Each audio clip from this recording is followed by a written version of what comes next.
Dami, no? Nakaraan, pag-uwi ko, pinakit yung dalawang bata. Pwede yung patalunin mo dyan, no? Hindi, pinakit yung dalawang bata, tapos binigyan ng tag-500. Oh. Galanti lalaki. Foreigner? Hindi. Hindi naman. Parang may isa lang po.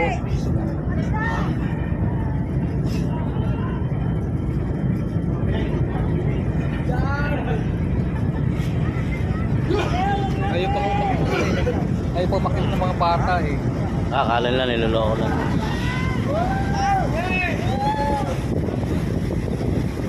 Santa Clara yung parang tunin eh.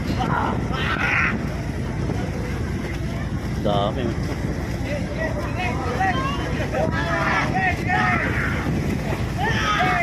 Napahalod sila. Tapos nung Pasko naman, yung mga galing pang bansa, ang bunyan na sigarilyo.